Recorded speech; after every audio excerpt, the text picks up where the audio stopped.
the frame. What stands out here is that there's a skeleton on the left of the shot that looks like a child to me.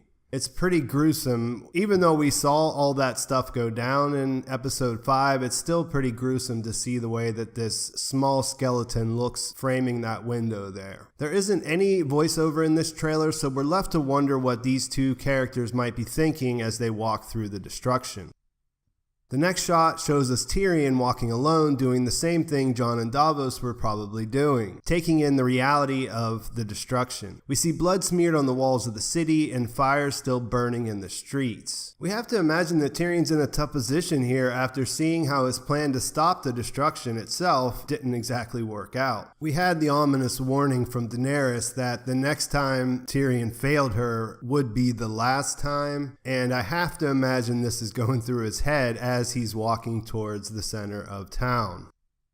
After that, we see what's left of the Red Keep. This doesn't reveal much since we witnessed Daenerys attacking it in episode 5. Since it follows the shot of Tyrion, this could be from his perspective, and he would have to be thinking about Cersei and Jaime. At this point, he might still think it's possible that Jaime was able to reach Cersei and get her out of King's Landing in time. I doubt by this time that Tyrion knows what happened to them.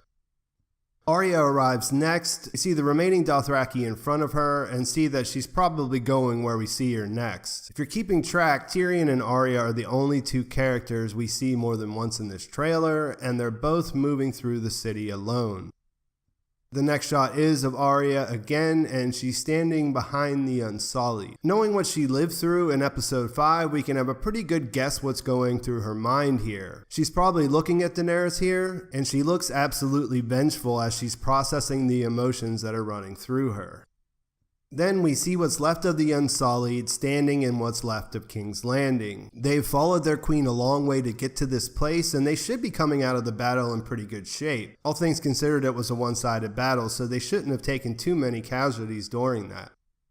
In the second shot we see of Tyrion, he looks deeply troubled. We get a good idea of how the ashes are covering everything in this shot. This reminds us of a couple things from past seasons. In Season 2, Episode 8, Tyrion and Cersei are talking about Joffrey fighting in the Battle of Blackwater. Cersei tells Tyrion that she has his whore as a hostage to make sure that nothing happens to Joffrey in that battle. After she presents Ros to him, he tells her, "I will hurt you for this. I don't know how yet, but give me time. A day will come when you think yourself safe and happy, and suddenly your joy will turn to ashes in your mouth, and you'll know the debt is paid." So even though in the end he tried to save her and her unborn child, he ended up paying off what he told her in Season 2. In Season 7, we heard of ashes again when Tyrion tells Daenerys, "Conquering Westeros would be easy for you, but you're not here to be Queen of the Ashes." Daenerys herself echoes that later on when she's talking to her allies about attacking King's Landing by saying, "I'm not here to be the Queen of the Ashes." This of course leads into Lady Olenna giving one of her famous speeches, saying, "He's a clever man, your hand. I've known many clever men. I've outlived them all. You know why? I ignored them. The lords of Westeros are sheep. Are you a sheep? No, you're a dragon. Be a dragon." In retrospect, I'm not sure this is what the Queen of Thorns had in mind, but there definitely was some dragon going on in King's Landing in episode 5.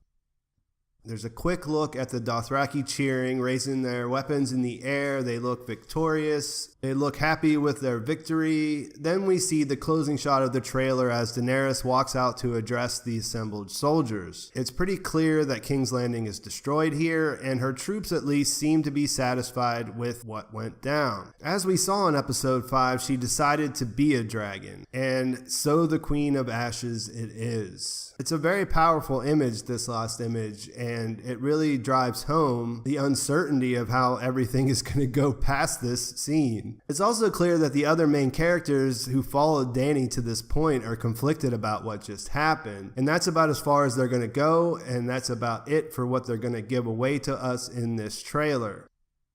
So we have some scenes that look like they take place directly after the battle. We can't tell how much time has passed. I mean, there's fires still burning out at this point, but it's hard to imagine that too much of the story will unfold before this scene we have of Daenerys looking out over the troops. Jon and Davos will most likely be reckoning with what they just went through and thinking about how to proceed. Beyond that, we can only speculate on where the rest of the episode might go. I'll wait until later this week to see if they release any other pictures before I get into all of that. The ashes in the trailer do make a big impression. Beyond the callbacks I mentioned above, it reminds me of that long-going debate about the visions from earlier seasons. In Daenerys' House of the Undying vision and later in Bran's Weirwood vision, we saw the destroyed throne room. Ever since then, people have debated over whether it was ash or snow falling from the sky, and I guess now we do know. It makes you wonder what the throne room will actually look like when we see Dany enter it in episode 6. I mentioned being surprised at Arya's return. At the end of episode 5, I thought we might be witnessing her riding away for good after her conversation with the Hound. The fact that she returned makes you wonder what part she'll play in the aftermath. Obviously, we followed her harrowing journey through the destruction, so we know what she saw. But we also saw her change her mind about killing Cersei. My guess is that a bunch of fans now will jump on the idea that she's going to kill Daenerys, and that would make sense. There's the whole green eyes thing that people keep bringing up in my comments. But I do wonder, since it seems odd to have her change her course in episode 5 only to re-up on being a killer in episode 6. I'm really not sure. Let me know what you guys think as far as what part she'll play in the comments of this video. If she's there as things are going down, then I have to expect that she's going to play a part in whatever comes next. So being a main character, being involved, it seems pretty important. In this trailer, we don't see anyone from the story who wasn't in King's Landing for the battle. Episode 6 being the final episode of the entire series means that we're definitely going to be traveling north to Winterfell. Or the players that are there will be coming to King's Landing. Daenerys framing her betrayal as Jon betraying her by telling Sansa was one of the things that really stood out to me.